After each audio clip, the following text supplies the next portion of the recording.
Olá, ele é sincero, solidário e um empreendedor nato. Natural de São José dos Ausentes, o filho do seu Plínio e da dona Clair, é casado com a Letícia e pai do Rafael, da Camila e da Ana Carolina. Empresário de sucesso na área de solados e produtos para calçados, possui empresa em Novo Hamburgo, com filiais no Ceará e República Dominicana. É um torcedor gremista apaixonado e faz questão de demonstrar o amor pelo tricolor dos Pampas. Prova disso foi a sua aquisição recente em um leilão, onde comprou a casa-mata do antigo Estádio Olímpico. Hoje teremos uma conversa de peso com Epifânio Loss. Seja muito bem-vindo, Epifânio, para essa conversa de peso. Já dizendo que são duas coisas que nos unem aí, com certeza, né? A vontade de empreender e essa paixão pelo tricolor dos Pampas, né? Saudades do casarão da Zenha? Ah, sempre vai se sentir saudade de lá. Muito obrigado pelo convite e uma coisa um pouco diferente para mim. E estou aí para conversar contigo o assunto que tu tens. Sabe que eu gosto de contar histórias. E aí trazer empresários, empreendedores de sucesso é uma das coisas que mais repercutem no momento seguinte nas ruas. As pessoas dizem, que bacana a história lá do Gilberto, que bacana a história do Remídio. E hoje nós vamos contar essa história que é um sucesso tremendo. Isso não é porque eu sou puxa-saco do meu entrevistado, mas é porque tu saiu de situações muito adversas e conquistou o teu mundo. Foi isso, né? Foi isso. De São José dos Ausentes para esse império que é hoje a nossa Termoloss. Como é que foi essa construção aí? Foi. Olha, a construção começa lá com pai e mãe, até se olhares na minha carteira de identidade vai estar Bom Jesus, porque São José dos Ausentes não era emancipado. Então eu venho daquela região muito próxima ao Rio Pelotas. Muito fria. Muito fria. Meu pai de origem de família italiana, fixada em Bento, Gramado, Canela. Minha mãe de São Francisco de Paula. E toda a minha família, meu avô, meu bisavô, que veio em 1877, sempre ligado ao ramo de madeira, o carpinteiro, madeireiro. E meu pai era o filho mais jovem e na década de 40 conheceu minha mãe em Cazuza Ferreira, que é um local de São Francisco de Paula, e casaram e meu pai acabou constituindo a família lá no interior então de São José dos Ausentes. E lá eu nasci em 1954, 2 dias depois de Getúlio ter se suicidado. E nasci às 5 horas da manhã, agosto, dia 26, frio por demais. Estive agora esse tempo com a minha família para mostrar tal qual o lugar, que só tem mais um lugar. E eu fui construído dessa forma. Meu pai, quando casou, já tinha adotado um sobrinho, porque a irmã dele tinha falecido, que para mim, então eu tenho 6 irmãos naturais, mais esse de criação que São 7 irmãos. 7, que inclusive mora aqui, e eu cuido dele. E então fui criado com muito amor, assim, tem muitas coisas bonitas que me deram sempre muita força. Teve muito frio, muita fome, ir para a escola quebrando geada, muita fome, muitas vezes cruzava os pés de uma forma lá pelas 10 da manhã, que esquentava os pés na sala de aula, e a fome e o frio deixa a gente muito triste, muitas coisas. Mas eu via meu pai e minha mãe sempre lutando. Meu pai trabalhava. Às vezes eu chegava a levantar pela manhã para ver meu pai falar na frente de um fogão a lenha com a minha mãe, porque era a hora que eles tinham para poder conversar. E eu gostava de ouvir aquilo. E eu ouvi tantas coisas lindas. E eles sempre preocupados com a gente. Aquilo muitas vezes me emocionou. Toda vez que chega uma época de Natal, eu fico muito emotivo, por lembrar até hoje é um pouco triste para mim. Lembrar que faço de vez em quando, hoje faço Natal, às vezes, para as pessoas, pensando muito na minha época. E ali fui sendo criado, fui estudando. Meu pai sempre era um homem muito, muito atento às coisas. Às vezes eu me pergunto como meu pai já sabia tanto. Meu pai ainda falava italiano e falava do meio ambiente, da natureza. Eu não dava bola para aquilo, que o pai sabe, que eu acho que é a maioria. Mas enfim, fui me criando e minha mãe sempre dizia, um filho há de estudar e tal, para que pudesse cuidar. E eu, pelo colégio,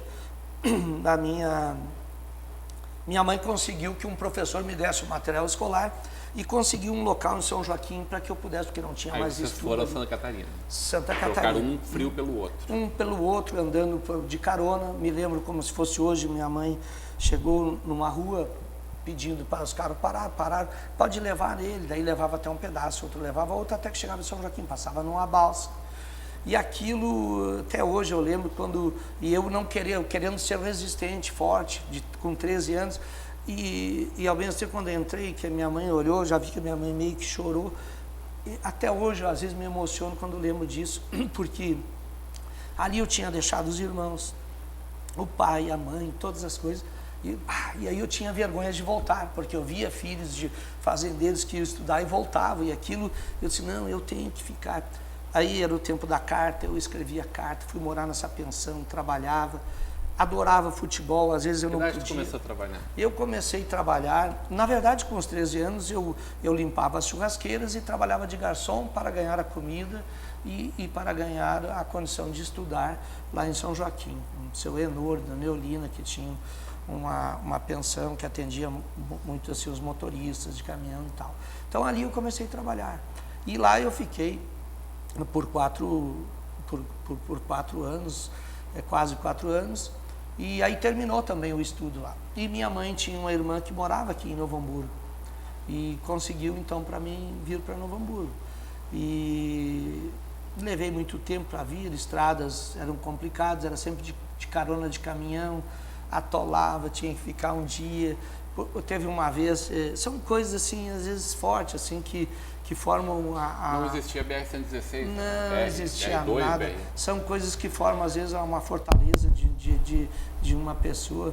Eu lembro que uma vez estava indo com uma pessoa e ele foi tomar um café da manhã e eu logo tratei de me esconder, porque eu não tinha dinheiro, como que eu podia tomar aquele café? E ele me viu escondido e disse, não, mas não quero, não quero, não tomo. De receio de ser um inconveniente ali para aquilo. Então, desse jeito, eu fui me forjando e chegando em Novo Hamburgo, eu vim pensando em estudar na Liberato.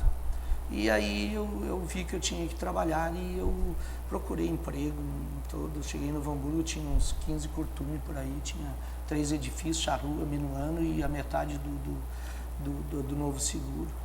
E até consegui um emprego lá na Vila Dil, que hoje tem o Kefas, no curtume Momberger. Eu saía do bairro Primavera, vinha a pé até as bancas, que era a grande parada, e ali eu pegava um ônibus e ia até mais ou menos o viaduto, hoje que tem lá na RS, e de lá eu ia a pé de novo até lá na Vila Dil. Isso eu fiz por muito tempo, mas como eu era muito dedicado, eu fui tendo alguns benefícios. E isso foi me forjando assim, desse jeito, porque caráter, essas coisas de índole e de amor, eu já vim pronto de pai e mãe, assim. E, de repente, eu fui tendo alguns benefícios. Eu passei a cuidar, nos fins de semana, das casas dos 3 diretores, que era o Frederico Momberger, Siegfried Momberger, Milton Weber, todos vivos hoje. E eles iam para a praia e eu cuidava das casas, dos cachorros, e aquilo foi me dando uma relação melhor com eles. Fui sendo promovido, sempre estudando, e enfim, a vida a coisa foi melhorando.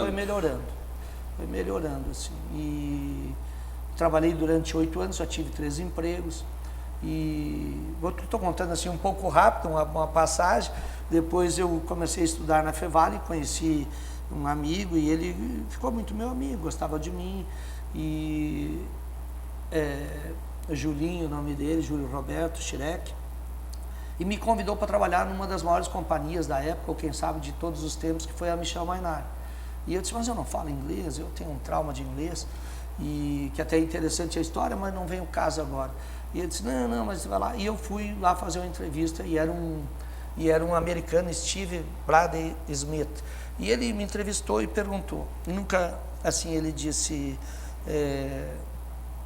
tu tem alguma doença? Eu disse, não tenho. Nunca teve? Não, nunca tive. Eu estava com uma úlcera que, só não vou mostrar agora, que eu operei com 26 anos, na época eu deveria então ter ali 21. Casca grossa.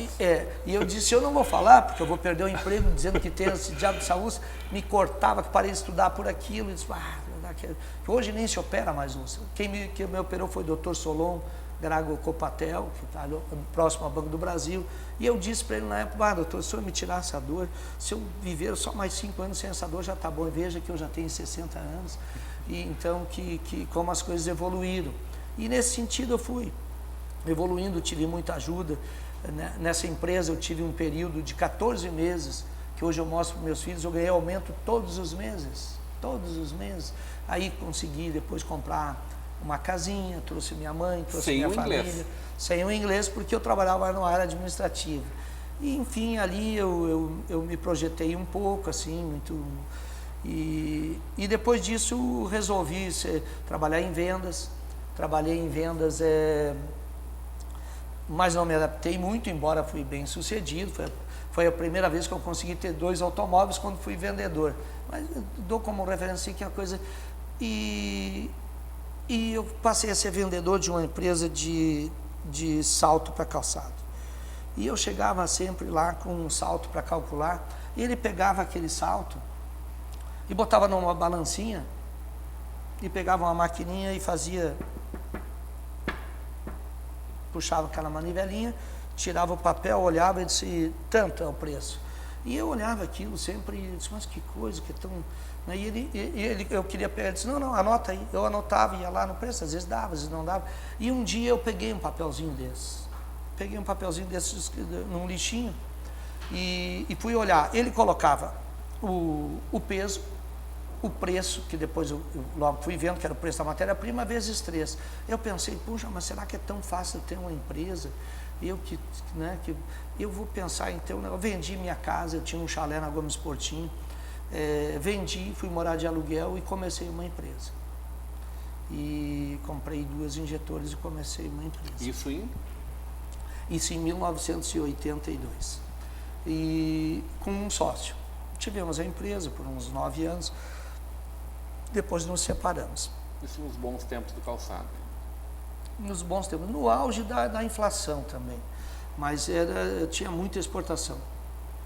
E aquilo eu iniciei, e depois reiniciei o meu negócio, que agora fazem 23 anos que eu tenho a Thermoloss e a Ruberloss, e com isso eu acabei me tornando talvez a maior empresa de componentes para calçados, nessa área de base, de solado, salto, tacos, e sempre fui em busca de tecnologias, e com isso eu hoje tenho uma capacidade de produção de 150 mil pares, 160 mil pares dia.